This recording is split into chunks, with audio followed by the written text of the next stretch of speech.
හයි කොහොමද ඔයාලට ඉතින් මේ දවස්වල අපේ ලස්සන ඩාන්සින් වීඩියෝස් ෆොටෝස් ෂෙයා වෙනකොට ගොඩාක් ලස්සන කමෙන්ට්ස් අපිට ලැබුණා. ඉතින් ඒ ලස්සන වැඩේ උනේ මෙන්න මෙහෙමයි. මෙගා ස්ටාර් එකෙන් පස්සේ මහේෂ්ටයි මටයි එකට පර්ෆෝම් කරන්න ලැබුණ ගොඩ කාලෙකින්. ඉතින් ඒ නිසා අපි ආසාවෙන් මෙන්න මේ වැඩේ කරා.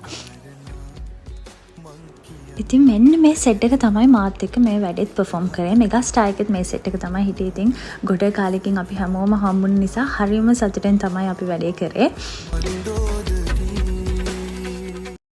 මේ ෂෝ එක තිබ්බේ නෙළුම් පොකුණේ. ඉතින් අපි ඩ්‍රෙස් කරගන්න කලින් නෙළුම් පොකුණට ගිහලා එක රිහර්සල් එකක් බලලා අපි ගියා මලිත් අයියා ළඟට ඩ්‍රෙස් කරගන්න. ඉතින් මලිත් අයියා තමයි මාව මේ තරම් ලස්සන කරේ. thank you මලිත් අයියේ.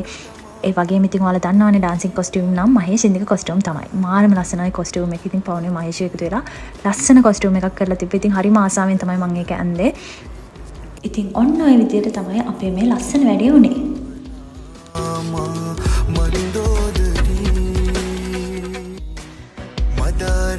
මල්ලතර සැඟවූ ප්‍රේම ආලක මණ්ඩපේ මියන තුරු සොඳුරුතම රතිගෙන නුඹ තමා මන්දෝදරී කාරණා මං කියන්න